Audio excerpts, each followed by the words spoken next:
Hello, Rick. Yeah, Thanks for making the time to speak with me today. I feel it is great to meet you via video. So thanks for talking with me. Good. What my focus today is on the Denison Certificate in Entrepreneurship or for Entrepreneurship. That is a new program that's being offered to undergraduates, right? hmm hmm And Yes, that's correct. So it's under development currently. okay. But is it so if I'm an undergraduate, will I have access or be able to earn a certificate by the time I graduate, say in June of 2023? I believe so. I believe it's launching during our second semester. So probably launching February would be my guess. First week of February, last week of January, something like that. And the center that's offering this is called the Denison Edge. And the Denison Edge is a somewhat unique offering of Denison in that it also serves 10 other universities. So there's a grant attached with some of the operational aspects of Edge. So one of the stipulations of that grant is that Denison serves 10 other universities. So those 10 other schools, their undergraduates are just as eligible to participate as Denison's. And it's also offered as a certificate for those who have graduated and may not have ever gone to Denison or the other schools. There's a cost associated with it at that point, I think. So for undergraduates, then it's free, right? I mean, there's no extra Correct. fee on that. That is correct. For Denison Edge, they do offer a number of certificate, Mhm. programs or that you can earn. And I saw that they were, $1,600, but that's more for, third-party businesses, right? Not necessarily for the students or undergraduates. That is correct. So I think the fees are waived for students at Denison and at the member institutions. And so how does Denison Edge, I mean, you've described it at a top level, but how is that different from the Red Frame Lab at Denison also?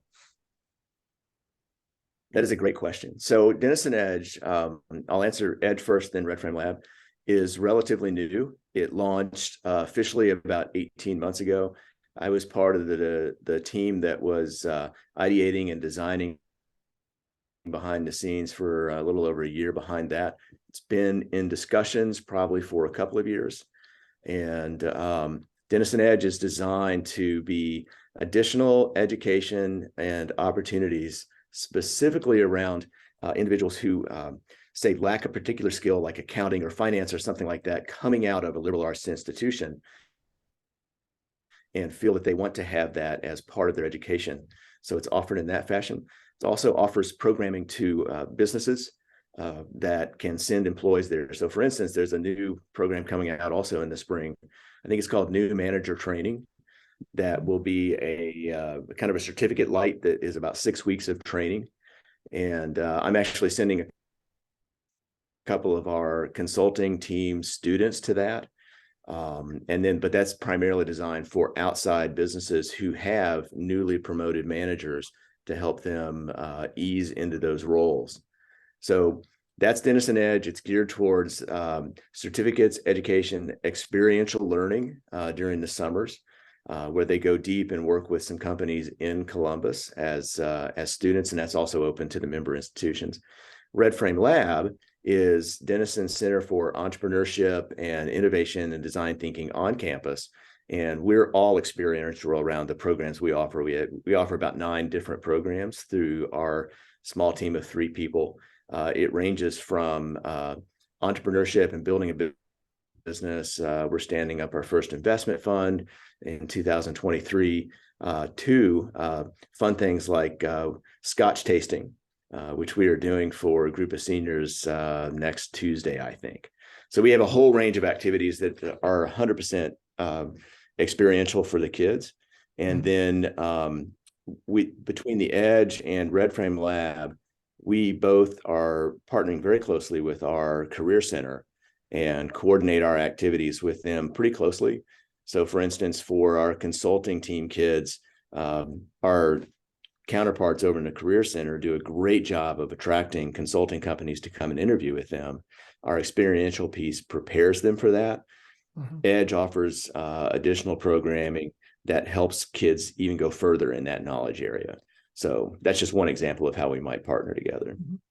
One of the things that I read is that the Red Frame Lab supports entrepreneurs for a minimum of 5 years after graduation. Yep. Right. So that's the fun part. That's certainly unique. So let me see if I understand that. So if I am an undergraduate, a student entrepreneur at Denison, and I am working on developing my concept, social impact endeavor, say, that means that for 5 years, at a minimum, maybe even more, after I graduate, that I can access the resources of the Red Frame Lab. Am I reading that right? Absolutely. Yeah. I actually sit on the advisory board of one of the companies that a student who graduated in 20 created. It's called Jogo Straw. They've been very successful so far. Then we have a young woman who graduated in 20, and she was looking for highfalutin jobs in New York and other things around marketing, and bad time to look for a job. So she got tired of that, called me one day and said, I'm going to start my own company. And I said, let's go. And she and I talk about every 5 to 6 weeks. And she's now just past her second anniversary. She's been growing like crazy. All of her businesses come from referrals. And she's hiring team members to do things that they can do better than she, so she can concentrate on the business. So it's a ton of fun helping the former students who are out in the real world grow their businesses. And for the certificate, what was the motivation? What's the goal for offering a certificate? Now, and tell me a little bit about the certificate. I know that at other universities, there's a curriculum, a number of courses, some are required or they're foundational. Then there are, electives and possibly a practicum.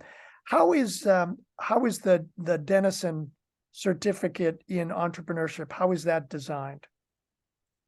So I am less familiar with the goals and other things around a certificate, so I can't speak to that very clearly. So I would refer you to Eric Lloyd, who's been the force behind making this happen. But it is designed to be as hands-on as possible. So it works on things that you need to do as an entrepreneur to actually stand up a business around consulting, some legal knowledge, some marketing knowledge, some down hands dirty type work that's focused on, if you go through this certificate course, either while you're doing a startup or before, you're better prepared to lead that startup than you would be beforehand. And to identify places where, say, you might not be the best resource to do something, to open your mind to, I've got to hire somebody to do this, or I've got to contract out, most likely in these days, to have somebody apply their skills to this area so that we can grow. Is it a single course, 8 to 10 weeks, or is it a number of as it stands, modules, or how does it work? Yeah, as it stands right now, it is a single course, and I believe the time frame is approximately 8 weeks. Mm-hmm. And it is taught and led by serial entrepreneurs and investors. So there's a little bit of academics that are part of it, but it's really by people who have been there and done that multiple times. And so you're getting the raw experience of people who have done things and their insight in building a network around people who. And one of the things, what about some of the, sort of mainstream tools out there, the ones that are, broadly accepted, like lean startup methodology, design thinking, jobs to be done, and then some of the the tools like the business model canvas. Is that part of the certificate, so that I can really understand the lingua franca, if you will, of entrepreneurship?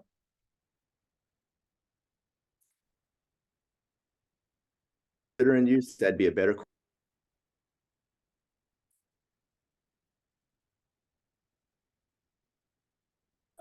We use the language of the business model canvas as a starting point for the students, and then encourage them to grow beyond that. Depends on the company and what somebody wants to do. Lean startup principles may or may not apply. I think more often than not, they do apply. So we introduce those to the students as well, mainly to give them a common basis of understanding and language that they can use with other entrepreneurs, whether it's their partners or somebody that they're trying to pitch to and bring on as another partner, or maybe pitch for funding, who knows.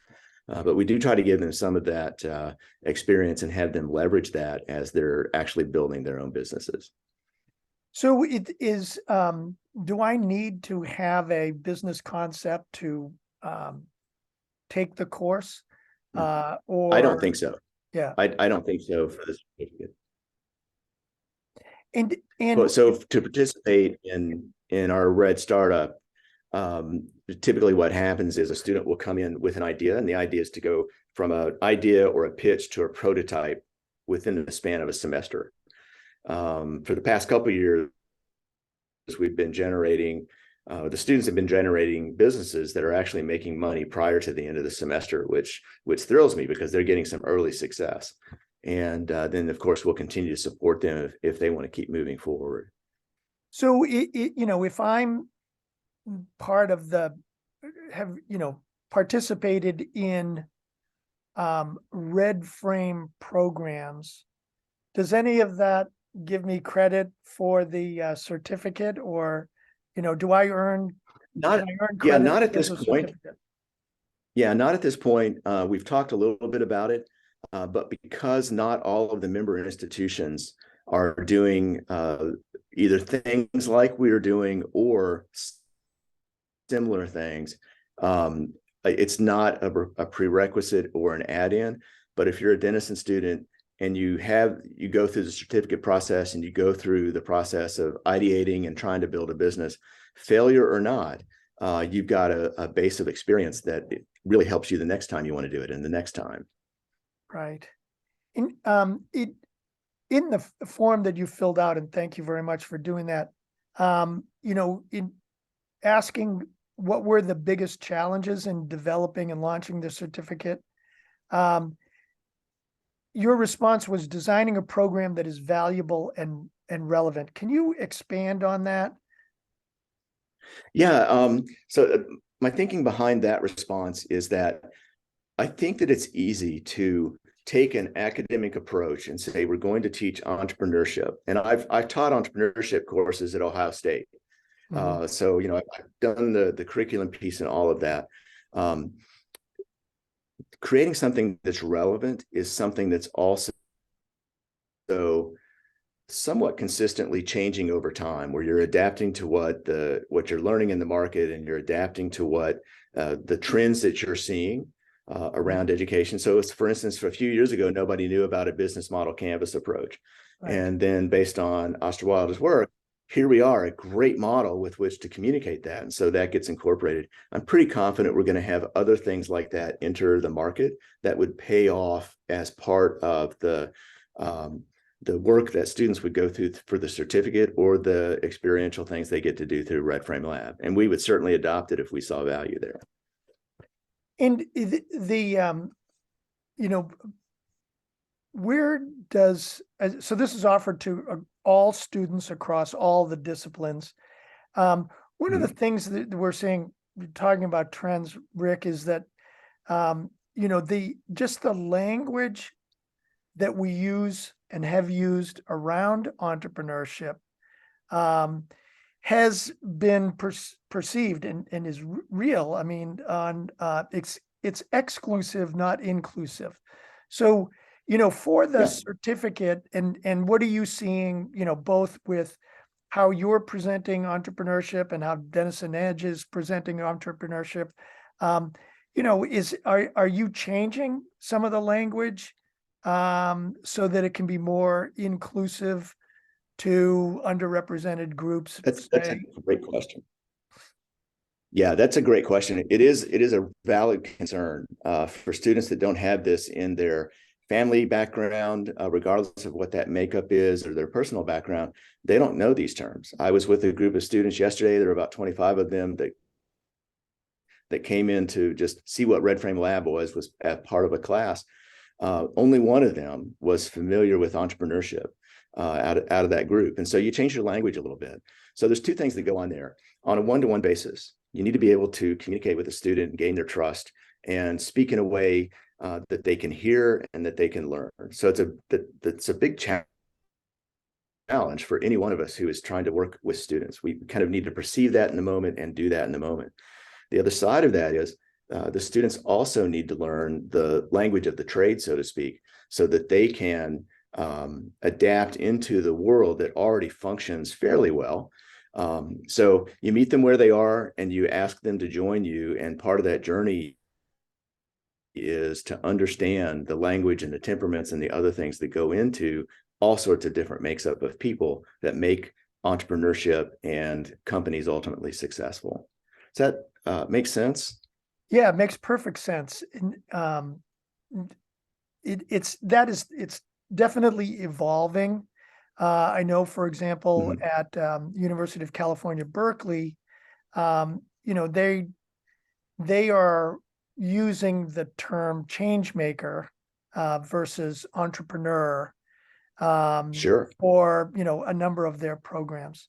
Uh, Yeah. and it's another term that that is also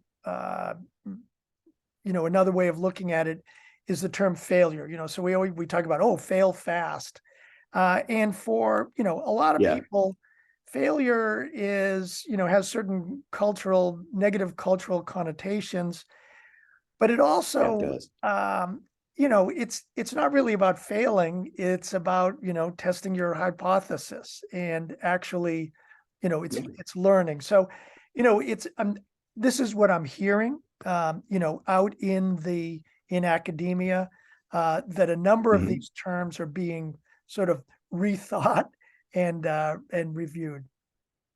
Yeah, and I think it's a necessary piece to be inclusive. I'm certainly 100% for that. I think the language of failure at first, if you're not familiar with it, if I hadn't been in the entrepreneurial world for a long time and somebody started talking to me about failure as a good thing, I'd be like, huh? That's not me. Yeah. And kids react sometimes that way. One of the best ways that we found to diffuse that is to, when we talk about, failure, and I'm not really interested in failure fast. I'm interested from learning fast from failure.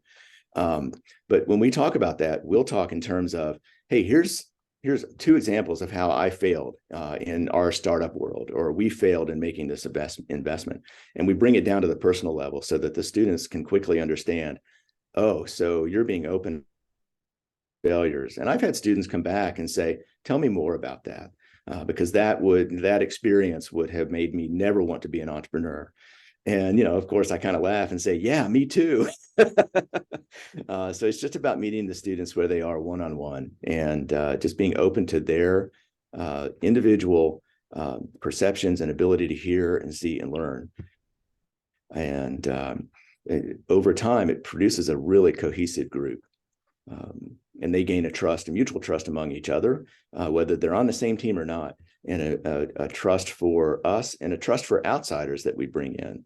So, for instance, with all of our startup, whether it's an individual or a team, they have a curated mentor that gets to work with them. So they've got to very quickly build up some trust on both sides to work together for 10 to 12 weeks. And Denison is a liberal arts. It's a liberal arts Correct. university, and you don't have a business school, and it's, Correct. and a school of engineering. Am I correct in that? Nope, no schools like that. It's liberal arts. Yeah. So,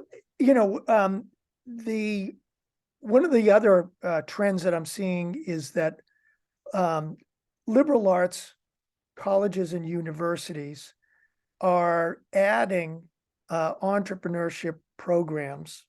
And if they don't have a center, they're developing and will be launching centers for entrepreneurship.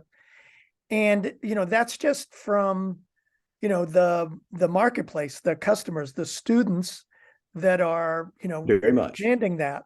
Are you finding also that parents, when they learn about, Red Frame Lab and Denison Edge and all of the different resources and programs that Denison offers, that they are, they find this tremendously attractive to their son or daughter who wants to be an 18th century, French literature major, that, hey, love 18th century French literature, but it's important to also understand, the marketplace after graduation, so that you can understand the language, so that you can, progress in whatever career you choose.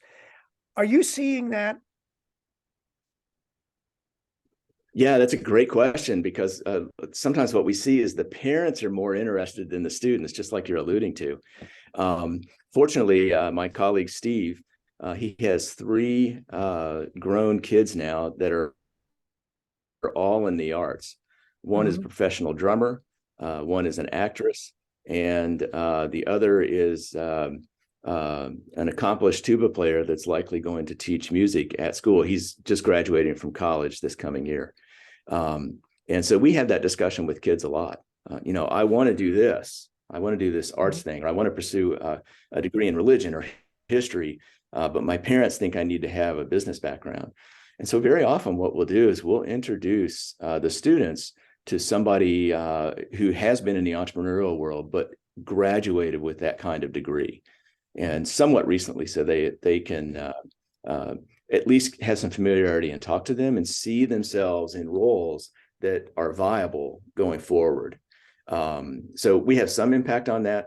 We do talk occasionally with parents, especially when they're coming back for Parents Weekend, or they're here for to watch their son or daughter play in a sport.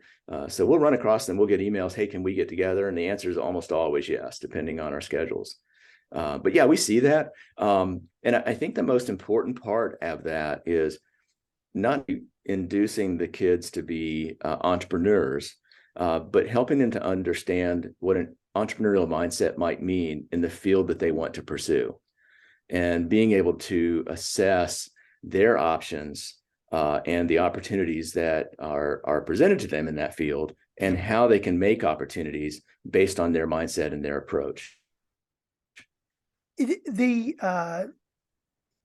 Which leads right into my question on, how does Denison, how do they define entrepreneurship?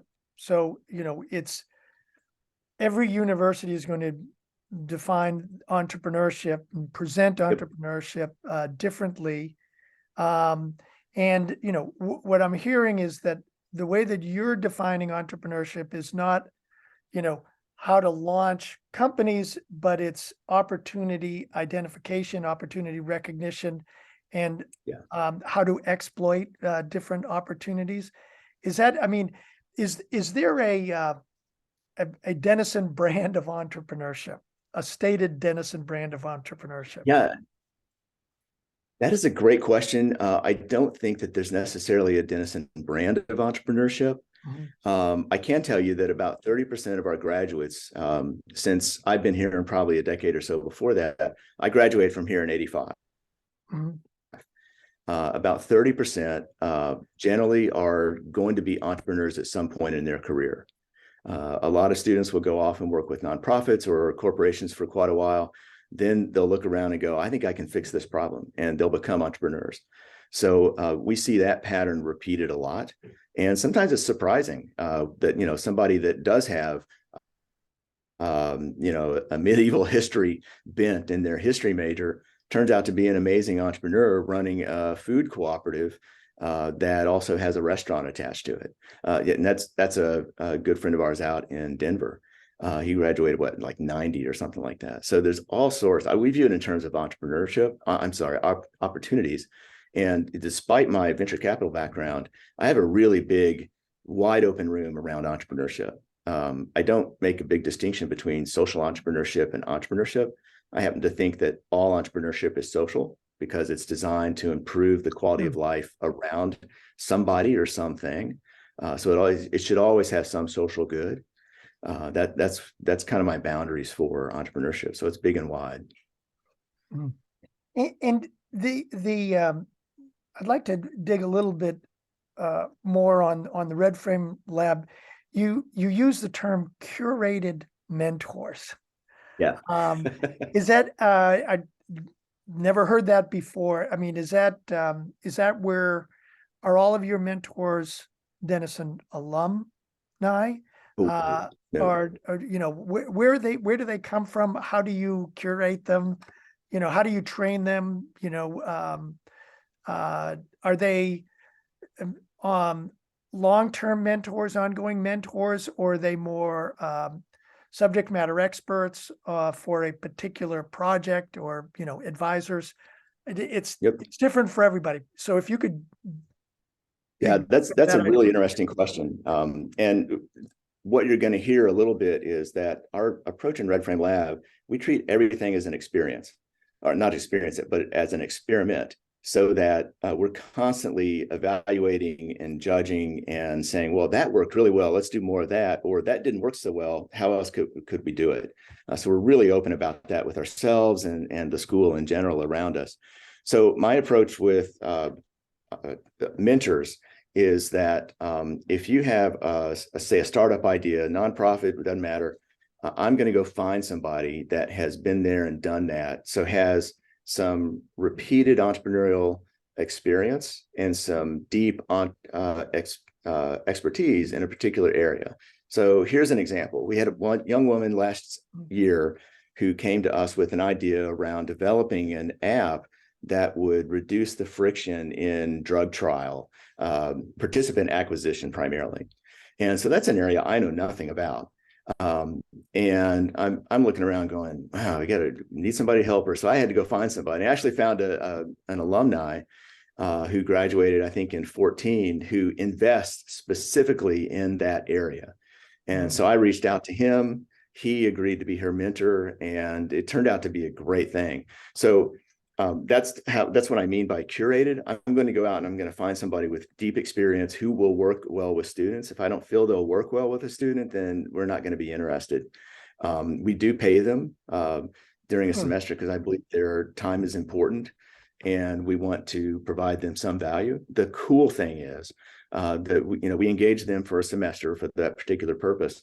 Almost all of our mentors will continue working with the student that they've worked with in the future. So it may not be that I'm meeting every week, but it may be, hey, I'm checking in. So the expectations around a mentor are that they're available to the student a minimum of an hour a week during the semester, and that if they can come to the pitch gala or attend virtually, we encourage them to do so. And then we'll do some other things around the mentor group itself. So this coming spring, looks like we're going to have about 15 to 20 students participating in Red Startup. I'm now curating mentors and people out of my network, whether they're alums or not, that will match up with those students as best as possible. And Red Startup, that's your accelerator, right? That's the program that we have for students coming in with new ideas. Okay. That they want to give it a shot. And so the stakes are pretty low. They come in, it may or may not work. Then pitch and present at the end whether or not it's going to be successful. So they may decide during the semester, you know what, this idea isn't going to work. Yeah. We tried some different variations. It's not going to work. So we have them still pitch and tell the judges and everybody else there what they learned and why they made decisions along the way. And so we're helping them to communicate, hey, you know what, this didn't work like I expected, but here's what I learned. And the students don't think of it in terms of failure or embarrassment. They think of it as, oh, look what I got to do. And so that's a very positive outcome for that. And we see those students coming back. So go ahead. No, and that is that's during the academic year. That's during the academic year. Yep. And is it the entire academic year, or is it semester based? So for Red Startup, we do that in the spring. Okay. We have a 3-day startup weekend essentially prior to the semester. That's optional for students. They don't have to do that to do Red Startup. But almost all of the students that come to this 3-day Red Start It experience will move on into Red Startup. And so that's for all the new ideas that can work towards a prototype of some time, whether it's a physical product or whether it's a business model that might work, to begin to get some market feedback on this can be viable or not. And then the second piece of that is Red Accelerate. Once you've been through Red Startup, you can continue the idea, and we just call it Red Accelerate. And for those students, they're typically, they've been through a prototype phase. They've begun to prove some things out. They might be making money already, or they might be on the cusp of making money. We apply a little bit more resources in terms of the mentors and other things. We begin to get them acclimated into, oh, I need to do an LLC around this if I'm going to make money. I need to have somebody with some tax expertise that's going to show me how to handle this. I need somebody that has deeper marketing experience in a niche that we're going to attack first, that sort of thing. And so Red Accelerate runs year round. And we heavily concentrate in the spring just because that seems to work the best.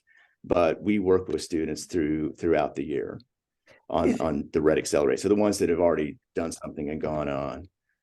A number of universities have summer accelerator programs. Do you have a summer program, or is it just for the academic year? Just for the academic year, and that's mainly because I travel during the summers and I'm not going to be available. The Edge has summer programming that's exquisitely excellent. And so when you talk to Eric, you'll learn all about it. But they're doing amazing work in the summer for our students and others. Rick, how long has the Red Frame Lab, the university-based entrepreneurship center, how long has that been around? So it got kicked off just 5 years ago in September of 2017. My compatriot Steve was asked to be the first director. We've known each other for about 25 to 30 years. So he's done a great job with that. I joke that the team made the grievous error of asking me to join the team at the end of 2019. And I also joke that I was sold a bill of goods because it was originally cast as, this will take 5 to 10 hours a week. And that's when the thinking was around, this is just an entrepreneurship coach, somebody who will talk to a student who wanders in, who is interested in things. When I joined, it was right before COVID. And so a ton of stuff changed because of COVID for the better for Red Frame Lab, because we just looked around and said, okay, so what does this make possible? Out of that was our external consulting program grew. We solidified some of our offerings around Red Startup, and then Red Accelerate came into existence just last fall. So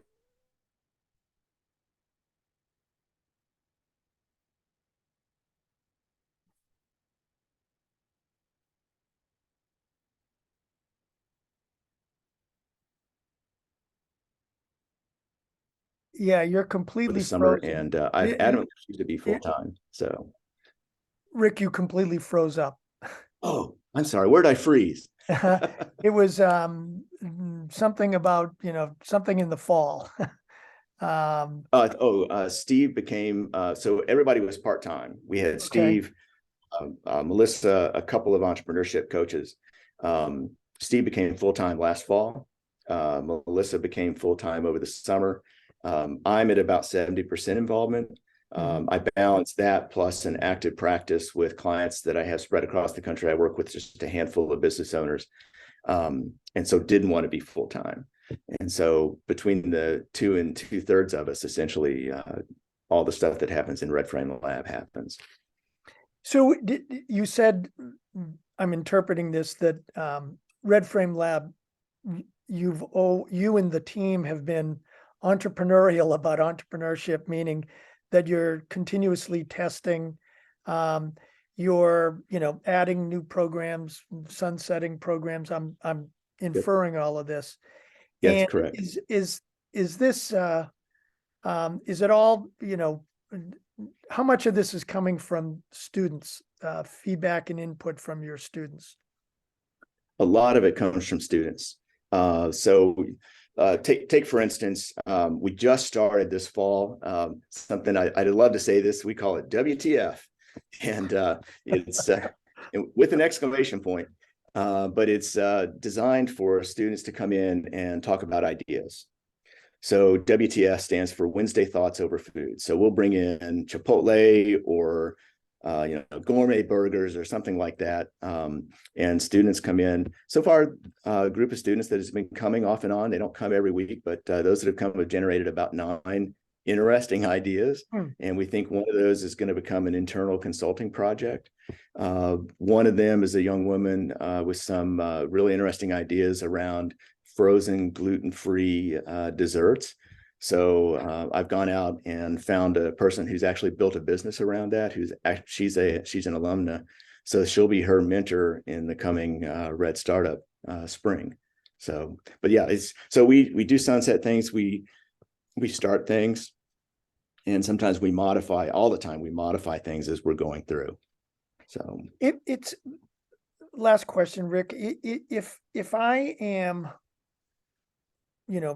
designing, developing, positioning, looking to launch a new entrepreneurship center at a liberal arts college or university, based on your experience over the last 5, 6, 7 years, if you were doing it now, what would be some of the sort of research that you would do in advance? And then also, what would be some of the foundational programs that you would launch with? It's a great question. So my only frame of reference is Red Frame Lab and how it was built. And so if I were going to go about it today, I would probably do it similarly to how Denison approached it. So prior to the actual launch in September 2017, this actually came about because Adam Weinberg, Denison's president, came on board in 2014. He is a phenomenal leader. As a matter of fact, the whole senior team is just a group of amazing professional people. And to talk about, we need more of an entrepreneurial approach on campus. And baked that into the concept of Red Frame Lab into the 2015 strategic plan.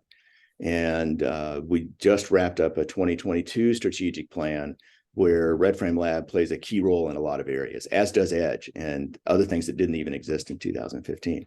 But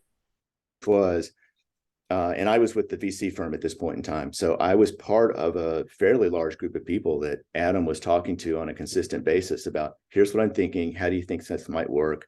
What do you think is important?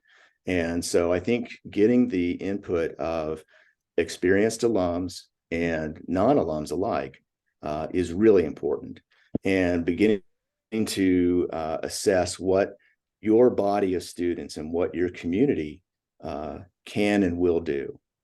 And so, we knew as we were coming into the ideation around Red Frame Lab is that, the history of Denison is a ton of entrepreneurship, especially as people have been out in their careers for 10 or more years. So we know that the spark is there. There's an ethos that exists among the students and their families for some reason. So we can leverage that. And I think that, if I were to change one thing about the startup of Red Frame Lab, I would look more to the parents of existing students, find those entrepreneur parents and get them involved. Not necessarily on an advisory board. I think sometimes in an institution like Denison, advisory boards might get in the way, but just to get feedback and to get input, have them come and talk and do things like that. I think that's one of the few things that I would change about how it came about.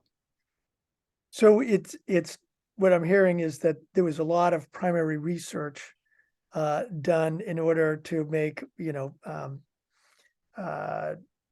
data-based analysis and decision-making on how to launch the center then. To some extent. And the upshot of all of that, all of those discussions that were occurring is very casual, was a 1-page, here's Red Frame Lab and here's what we're going to do. Literally, when I found this document, I was like, well, that explains a lot. It's like, here's the name, here's where it came from, here's what we think we can do on campus, let's go. It was essentially it. In addition to, sort of the senior level leadership at Denison, were the faculty also, across the different disciplines, were they brought into the process as well? That I don't know of, because I wasn't inside the university at that point in time. So there were some faculty that were naturally more accepting of a new initiative that wasn't academic, but was going to have pretty broad sway across campus, and work with professors. So what happened is the Denison has introduced maybe a dozen majors in the last 10 years. What year is this? Last 8 years. I mean, it's been a lot. And so those newer majors tended to have younger faculty mixed in with older faculty who were already here. People were moving around a little bit. And they were very open to, yeah, let's work together. So for instance, our global commerce major came online about 6 years ago. We, either Steve or I, teach 3 of the classes during a semester around the senior capstone projects, which they have to come up with a globally based business to do something someplace. And so we teach them about pitching and about marketing and about communicating their ideas and about being realistic. So we get to do that. I'm talking with Steve has talked with several environmental classes. I'm going to help lead an environmental class next spring around ideation and coming up with ideas, and then how to validate those, and then how to communicate that. So it's tended to be the newer majors that have participated first. The fun part is we're starting to see more and more people come to Red Frame Lab and say, can we work on this? And one of the things that Steve did that I thought was absolutely brilliant, last year, Denison has what they call freshman advising circles. And that's for students. The first year is it's kind of optional, although I think the goal is to long-term have everybody in an advising circle.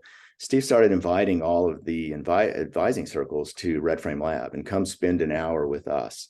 And so last year, I think he had about 20 different advising circles come in out of about 35.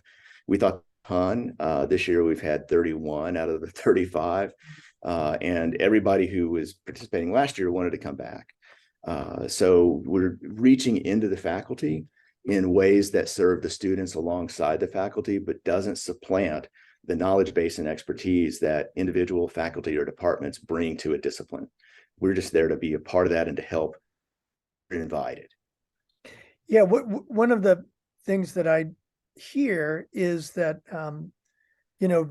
for those universities and colleges that don't have a center for entrepreneurship, is that there's a concern from faculty about, the professionalization of the liberal arts programs and the, certification of our curriculum. But yes, that gets back to what we talked about earlier, Rick, which is, how are you positioning, how are you presenting, how are you talking about entrepreneurship? And so that goes a long way to addressing that. Gee, we're not looking to professionalize the curriculum here at all. Right. That is 100% right. We're all co-curricular in Denison's world, and so the way in which we work with faculty is we come alongside them, and we don't supplant what they do or how they do it, but we offer to them an alternative approach with students. That what we're hearing from faculty is this: it exposed their students to a different way of thinking about the discipline that they're teaching.